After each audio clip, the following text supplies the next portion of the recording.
नमस्कार, मैं हूं शरद द्विवेदी और आज का हमारा मुद्दा है चुगलखोरी, गुटबाजी, जीतू कैसे जीतेंगे बाजी। लेकिन बाजी हमेशा इन्हीं परिस्थितियों में जीतने वाला ही सिकंदर होता है।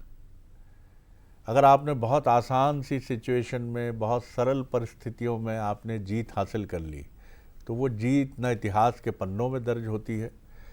जब मालूम है कि आपके लिए हर जगह कहीं ना कहीं मुश्किल पैदा करने के लिए गड्ढे खोदे गए, जब आपको मालूम है कि आपके साथ बगलगीर होने वाला शख्स ही खंजर लेके घूम रहा है कि कब आपकी पीठ उसके सामने हो और वो खंजर भौंके।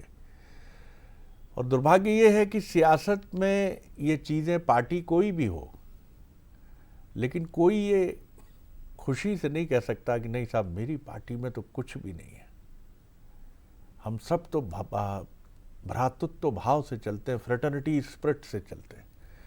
लेकिन जीतू पटवारी जी के लिए ये संघर्ष कुछ अधिक है, क्योंकि कितनी बार उनकी पीड़ा सामने आ चुकी है और एक बार फिर सामने आई है। लेकिन उन्हें लड़ना होगा। और सबसे महत्वपूर्ण बात है कि ये कोई नई बात नहीं। आज़ादी की लड़ाई हो, अंग्रेज़ों के पास खबर पहुंचाने वाले कम नहीं थे। मुग़लों का काल हो तो राजपूतों की पीठ पर खंजर भोंकने वाले अपने ही थे। और जो भी अन्याय के विरुद्ध खड़ा हुआ, उसके लिए हमेशा ऐसे खंजर तैयार रहते थे। तो लड़ाई तो लड़नी पड़ेगी, न दैन्यम न पलायनम। हे अर्जुन, न दीनता दिखानी है न पीठ दिखानी है। अब गीता के दर्शन को अगर जीतू पटवारी आत्मसात कर लेते हैं तो निश्चित तौर पर कोई गोविंद उनके मार्गदर्शन के लिए खड़ा है। और अगर पीछे हटते हैं तो फिर मुश्किल है। बहरहाल पहले देखिए हमारी ये रिपोर्ट और फिर डिबेट की तरफ चलेंगे।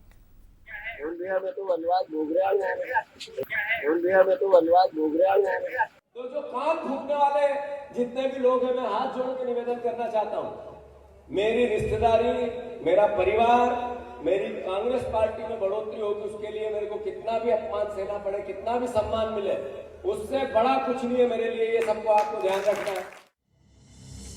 पहले बनवास भोगने की बात, अब चुगलखोरी और गुटबाजी को लेकर खुली बात। क्या ये मध्य प्रदेश कांग्रेस के अध्यक्ष जीतू पटवारी का दर्द है, जो रह रहकर बार बार किसी न किसी बहाने छलक ही जाता है? दरअसल पटवारी जब से पीसीसी चीफ बने हैं, वो पार्टी की गुटबाजी पर खुलकर बात कर रहे हैं। गुटबाजी का कैंसर हो या कान फूकने वाला बयान, इशारा साफ है कि कांग्रेस में कुनबे की कलह खत्म नहीं हो पा रही है। राहुल गांधी भी कह चुके हैं कि नेताओं और कार्यकर्ताओं को कलेक्टिव एफर्ट करने होंगे। शायद राहुल के संदेश को ही नेता कार्यकर्ता नहीं मान रहे हैं, तभी तो अब पटवारी खुलकर भरे मंच से कह रहे हैं कि चाहे जितना अपमान सहना पड़े, वो कांग्रेस की मजबूती के लिए सब सहने को तैयार है। जो कान फूकने वाले जितने भी लोग हैं, मैं हाथ जोड़ के निवेदन करना चाहता हूं, मेरी रिश्तेदारी, मेरा परिवार, मेरी कांग्रेस पार्टी में बढ़ोतरी होगी, उसके लिए मेरे को कितना भी अपमान सहना पड़े, कितना भी सम्मान मिले, उससे बड़ा कुछ नहीं है मेरे लिए। ये सबको आपको ध्यान रखना है। पटवारी लगातार मंचों से गुटबाजी पर खुलकर बात कर रहे हैं, साथ ही कांग्रेस को कमजोर करने वालों को खुलकर चेतावनी भी दे रहे हैं। फिलहाल उनके ताजा बयान ने बीजेपी को कांग्रेस को घेरने का मौका दे दिया है। बीजेपी विधायक रामेश्वर शर्मा ने पीसीसी चीफ को नसीहत देते हुए कहा कि कार्यकर्ताओं की सलाह चुगली नहीं होती। रामेश्वर ने संगठन चलाने के लिए सलाह को जरूरी बताया। अगर उनको कोई कमलनाथ जी सलाह देंगे, कोई दिग्विजय सिंह जी सलाह देंगे, या कोई राहुल भैया सलाह देंगे, या अरुण यादव जी सलाह देंगे, और कौन नेता उनमें बड़ा, या अब मुकेश नायक जी तो शायद सलाह देना बंद कर दिया उनने, या जो भी सलाह देंगे, अगर वो उनकी सलाह को चुगलखोरी माने और दिल्ली उनको सलाह दे रही है, तो संगठन सलाह से भी चलते हैं। हर सलाह को चुगलखोरी मानना भी ठीक नहीं है। कांग्रेस की कलह कथा के न जाने कितने अध्याय लिखे जा चुके हैं, लेकिन नेता हैं कि मानते नहीं। पिछले दिनों दिग्विजय सिंह के ट्वीट पर बवाल हुआ तो पार्टी में दो गुट दिखे। अब सवाल यह है कि पटवारी का बयान कांग्रेस की मजबूती का संकेत है या अंदरूनी संकट के बढ़ने का। दरअसल कांग्रेस जब भी सही ट्रैक पर आती है, कोई ना कोई कांग्रेस के कुनबे को दो फाड़ कर जाता है। अगर चुगलखोरी और गुटबाजी ऐसे ही चलती रही तो जीतू 2028 की बाजी कैसे जीतेंगे, ये बड़ा सवाल है। पहले तो थोड़ा नई पीढ़ी के लिए बता दें कि कान फूकना, अब मुहावरे वगैरह सब बड़े कम हो गए हैं साहब, तो आपको समझ नहीं आएगा भैया कान फूकना क्या क्या मतलब हुआ। कान फूकना यानी किसी के विरुद्ध, किसी के मन में, कान में ऐसी बात कह देना कि भैया शरद जी से संभल के रहना, है ना, बहुत चढ़ गई है संपादकीय आजकल उनको, है ना, कहीं भी कछु भी कह दे थे बे, तो थोड़ा संभल के रहियो यार, है ना, हमने सल्टा दाव थे एक दिन। ये है कान फूकना।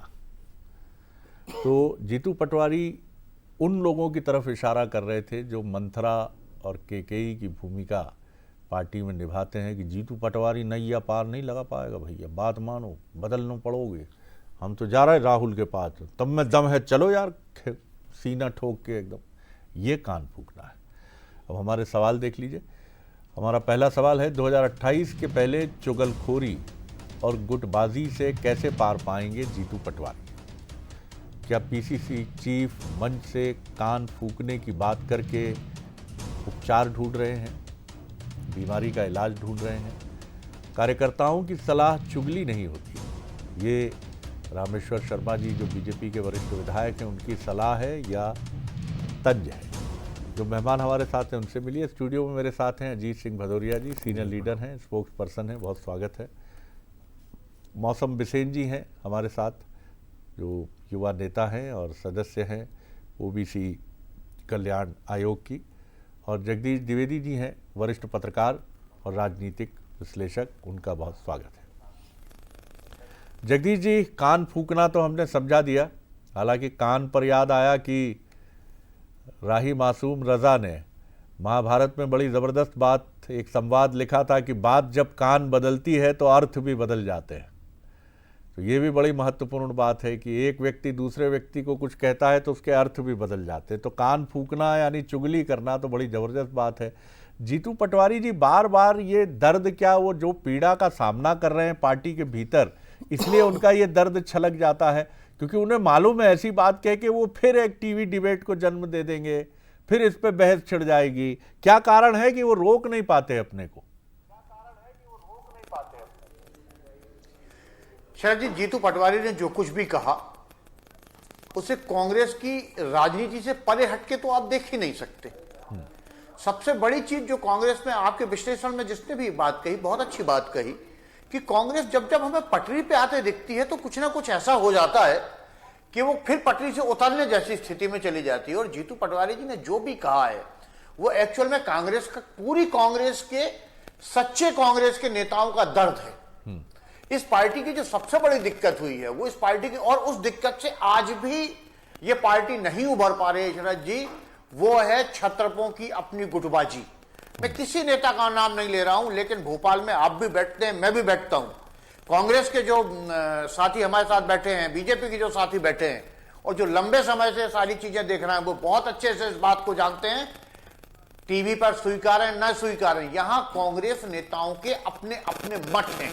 वो किसी भी इलाके के कांग्रेस का नेता हो, उसको भोपाल में उसके बंगले पे जब आप जाएंगे तो पिछले 10, 15, 20 साल से जो लोग बैठे दिखाई देते थे आज भी वही बैठे दिखाई देंगे। जब आप किसी और नेता के बंगले पे जाएंगे तो वहां जो 15, 20 साल से लोग जमे बैठे दिखाई देते हैं वही दिखाई देंगे। लेकिन विपरीत इसके, हम संगठन के साथ आपको होना चाहिए। और ये नेता शरद जी आपको पिछले 20 सालों में किसी और के बंगले पे बैठे दिखाई नहीं देंगे। ये अगर वहां उस बंगले पे दिखाई देंगे आपको तो अपने उस नेता के साथ, अगर वो नेता उनका गया है तो वो दिखाई देंगे। कांग्रेस जब तक शरद जी इस कमजोरी से बाहर नहीं आएगी, मैं हर बार ये कहता हूं कि पार्टी के कार्यकर्ता बनिए। कांग्रेस के साथ दिक्कत यह है कि यहाँ नेताओं के कार्यकर्ता हैं, पार्टी के कार्यकर्ता हैं वो, लेकिन पार्टी उनके लिए दोयम दर्जे पे है।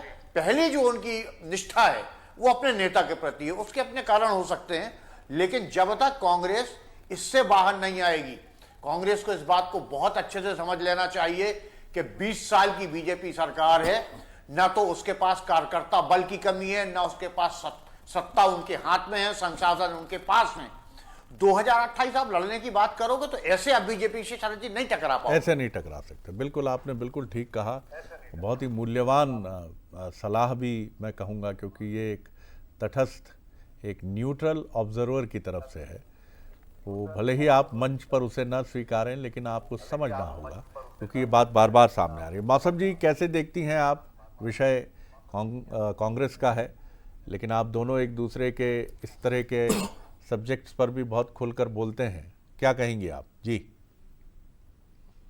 देखिए, जीतू पटवारी जी का बयान ये सामान्य बात नहीं है कि एक पीसीसी चीफ स्वयं इस बात को स्वीकार कर रहे हैं कि गुटबाजी चरम पर है। इसके पीछे बहुत से और भी इसके पीछे की चीजें समझ में आती, कहीं ना कहीं उनकी सेल्फ इनसिक्योरिटी भी, क्योंकि जो स्वीकारता की कमी शीर्ष नेतृत्व में, जिसके कारण अंतर्द्वंद, अंतरकलह, परस्पर स्पर्धा, आपसी गुटबाजी, जो खींचतान मची हुई है, आप और हम किसी से छुपी हुई नहीं है। आए दिन नए नए घटनाक्रम होते हैं। कभी इतने बड़े दिग्विजय सिंह जी पर उन्हीं की महासचिव प्रश्न चिन्ह लगाती है, सोशल मीडिया का वॉर शुरू होता है, जो फिर आगे जाकर पोस्टर वॉर पे कन्वर्ट हो जाता है। और एक तरफ देखिए कि बहुत प्रयास करते हुए पटवारी जी करना तो जरूर चाह रहे हैं, लेकिन हर बार कुछ ना कुछ गलत हो जाता है और बची कुची कसर उनके शीर्ष नेतृत्व राहुल गांधी जी आकर कर देते हैं। और इसलिए इससे हम यही कह सकते हैं कि इन तमाम चीजों के बजाय कांग्रेस को पहले आत्ममंथन करते हुए अपने कार्यकर्ता और अपनी विचार और अपनी पार्टी को सुधारने की जरूरत है, क्योंकि आज खुलकर उनकी गुटबाजी सारे जनता के सामने है। जो पार्टी स्वयं के नेताओं को, कार्यकर्ताओं को अनुशासित नहीं रख सकती, उन पर नियंत्रण नहीं रख सकती, वो प्रदेश पे चलाने की क्या बात करेगी। और इसीलिए यही परिणाम है कि आज जनता ने कांग्रेस से विश्वास हटा दिया है।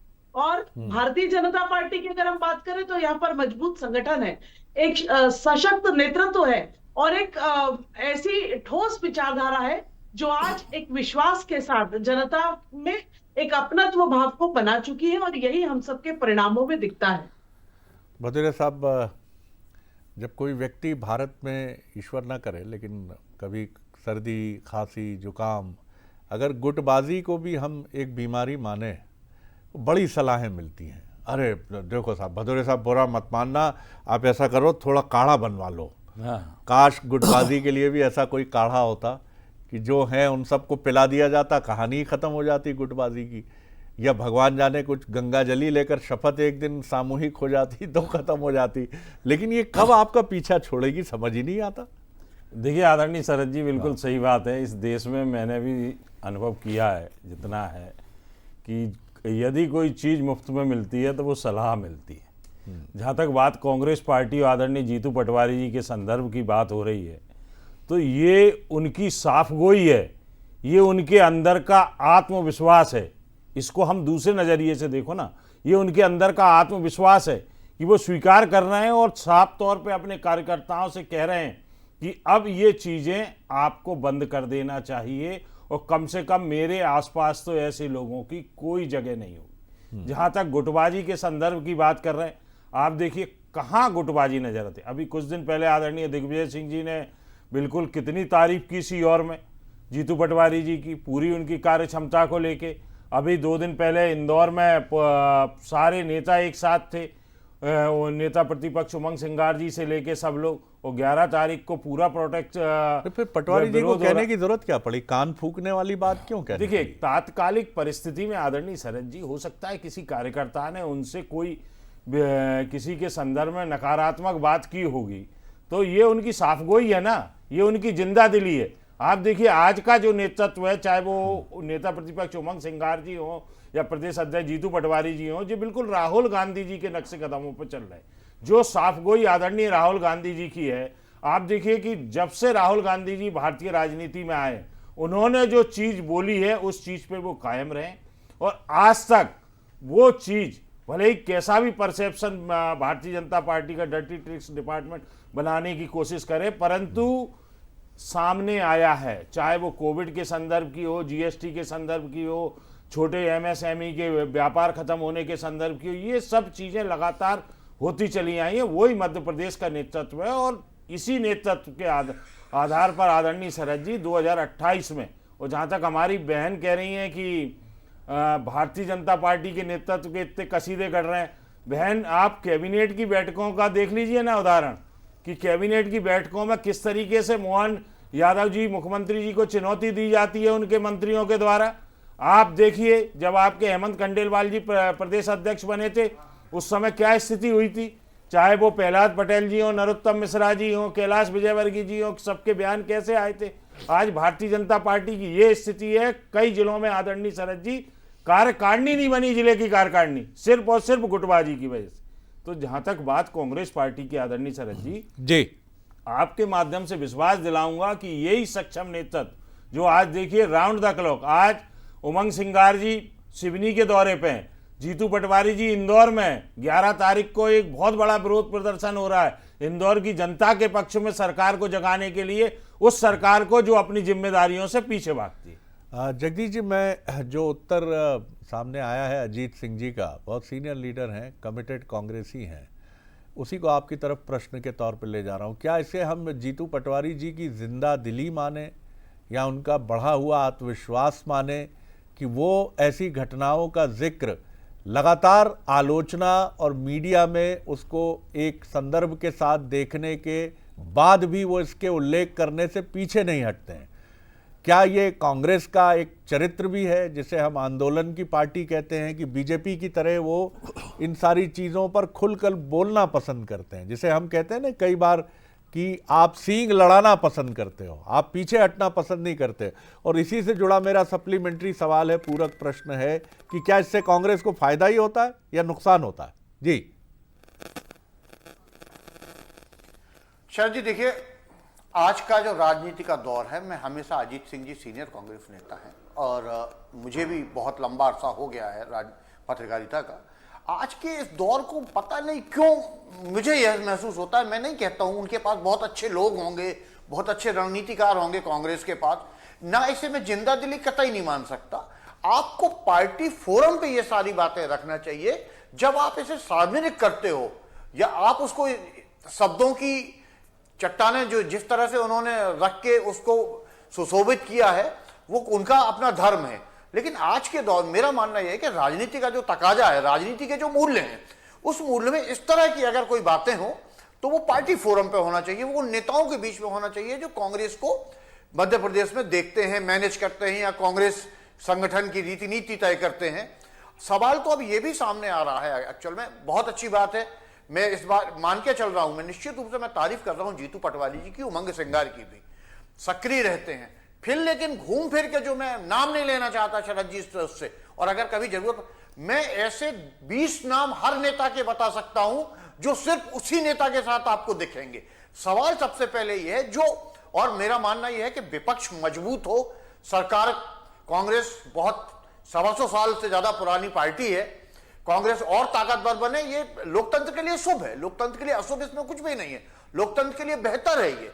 लेकिन आपको उसके लिए जो जो चीजें अपनानी है वो चीजें एक तो आप नहीं अपना पा रहे, और जैसे आप जो कह रहे हो कि ये उनकी जिंदा दिली है, जिंदा दिली नहीं है, ये कहीं ना कहीं इस बात को करती है कि पार्टी में जो भी चल रहा है वो ठीक नहीं चल रहा, या तो नेताओं के बीच में कम्युनिकेशन गैप है, या बड़े नेताओं के बीच में और जो युवा नेता हैं जिनको कमान मिल गई है उनके बीच में संतुलन नहीं है। ये सारी चीजें शरद जी इसी ओर इशारा करती हैं, और जिस सुधार की बात मैं कर रहा हूं, कांग्रेस को यही सुधार करना है। जिस दिन कांग्रेस पार्टी के कार्यकर्ता बना लेगी, बिल्कुल बीजेपी से टकरा जाएगी। लेकिन आपको याद होगा जगदीश जी की जब डिप्टी सीएम हुआ करती थी जमुना देवी जी, उमंग सिंगार जी की जो बुआ जी रही, वो कहती थी कि मैं दिग्विजय सिंह जी के तंदूर में जल रही हूँ। अब ये बात थी। फिर दूसरा, सुभाष यादव जी खुलकर अपनी बात कहते ही रहते थे। फिर दिग्विजय सिंह जी का अभी रिसेंटली आप बयान देख लीजिए। फिर एक बार जब मुख्यमंत्री से मिलने की बात थी तो दिग्विजय सिंह जी कमलनाथ जी से सड़क पर कहते नजर आए थे, क्या आपसे पूछ के मिलेंगे? तो ये जो चरित्र है, ये कांग्रेस का चरित्र तो आपको मानना पड़ेगा कि ये बातें कहने का चरित्र है जी। क्योंकि शरद जी आंदोलन से उपजी पार्टी है, उसका कारण ये भी है। लेकिन मैं यही तो कह रहा हूं ना कि वर्तमान में जो राजनीतिक परिस्थितियां हैं, उसमें ये चीज ठीक नहीं है, क्योंकि आप बीजेपी को आपको समझना पड़ेगा कि बीजेपी कहां जा रही है। बिल्कुल। मौसम जी, वक्त कम है, संक्षेप में टिप्पणी जी। अभी अजीत जी कह रहे थे, मैं कहना चाहती हूँ राउंड द क्लॉक उनके नेता काम तो कर रहे हैं, लेकिन किसानों का प्रदर्शन करते छिंदवाड़ा में और श्वान के गले में पत्र थमा देते हैं। और सोयाबीन की बात करने जाते हैं, बोरा दूसरा लेकर जाते हैं, और इस प्रकार से अंतर्द्वंद में। और इसीलिए भारतीय जनता पार्टी के लिए जो उन्होंने बात कही, ऐसा कौन सा स्टेटमेंट किसका है, जरा हमें भी बताएं। निश्चित तौर पर यह बात उनके स्वीकार करने की जरूरत है कि आज कांग्रेस हाशिए पर उनके अंतर्कलह और अंतर्द्वंद के कारण है, और भारतीय जनता पार्टी में व्यक्ति नहीं, यहाँ पर विचार काम करता है। और इसलिए हम पूरी ताकत मजबूती के साथ जनता के प्रति अपने जवाबदेही के साथ जी, भारतीय जी। जनता पार्टी की सरकार काम करती है। कंक्लूडिंग कमेंट भदौरिया साहब। देखिए आदरणीय शरद जी, आप देखेंगे कि चाहे कांग्रेस पार्टी विपक्ष के रूप में काम कर रही हो या संगठनात्मक रूप से काम कर रही हो, मध्य प्रदेश में चाहे कप सिरप का मुद्दा हो, अभी इंदौर में आप देखिए भोपाल के अंदर ड्रग्स फैक्ट्रियां पकड़ी गई, वो भी दूसरे प्रदेशों से। आप अभी गौमांस स्लास्टर हाउस पकड़ा गया, कितने टनों गौमांस मिला इसी राजधानी में। तो ये दुर्दशा जो प्रदेश की भारतीय जनता पार्टी के राज्य में हो रही है, उसको एक्सपोज करने का काम लगातार कांग्रेस पार्टी कर रही है। जहां तक संगठनात्मक दृष्टि से आदरणीय जगदीश जी और आपके माध्यम से मैं इस प्रदेशवासियों को बताना चाहूंगा कि कांग्रेस पार्टी ने पूरे ब्लॉक अध्यक्ष बना दिए, 1000 में से 780 के करीब ब्लॉक अध्यक्ष बना दिए। पंचायत लेवल पे पूरी कमेटियां बनने वाली हैं आगे अगले समय से। एक टारगेट हम लोगों ने फिक्स किया है कि 2026 का वर्ष सिर्फ और सिर्फ कांग्रेस पार्टी संगठन के लिए समर्पित करेगी। जी, तो इसकी तैयारी है आपकी। लेकिन कुल मिलाकर बात तो ये है, कई बार जब हम एक लंबे समय तक एक ही जैसी रणनीति के साथ आगे बढ़ते रहे हैं, कोई मनुष्य भी हो, हम और आप भी क्यों ना हो, हम भी ये मान लेते हैं कि भाई इसी से तो हमको बीते 3 बार सफलता मिली थी, 10 बार सफलता मिली थी, हम इसको क्यों छोड़ें।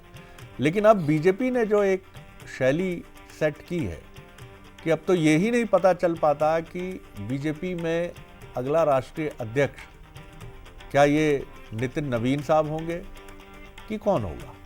उन्होंने वक्त की परिस्थितियों को देखते हुए कुछ चीज़ों की गोपनीयता पर बहुत काम किया है। हमारे अंदर क्या चल रहा है, अंदर की बैठकों की जानकारी बाहर न जाए, इसकी खास तैयारी की गई है। निगाह रखी जाती है उन लोगों पर जो आमतौर पर ऐसी चीज़ें पहले बाहर मीडिया तक पहुंचाते थे। उसका फ़ायदा क्या है? उसका फ़ायदा ये है कि आप कोई निर्णय ले रहे हैं तो उस निर्णय पर आप फोकस कर पाते हैं, और बाहर मीडिया में जो खबरें चलती हैं और जिनको पढ़कर कहीं ना कहीं किसी पार्टी और उसके प्रमुख नेताओं के मन में उथल पुथल होती है, आप उससे बच जाते हैं। बल्कि कई बार तो ये होता है कि जब आप देखते हैं कि मीडिया के सारे विश्लेषण गलत हो गए और आपने जो निर्णय लिया वो कोई उसके बारे में अनुमान भी नहीं लगा पाया, तो आपका कॉन्फिडेंस लेवल ही बढ़ता है। तो कांग्रेस को सोचना चाहिए, क्या ये रणनीति उसे नहीं अपनानी चाहिए, सवाल है। बहुत शुक्रिया आप सभी मेहमानों का। नमस्कार।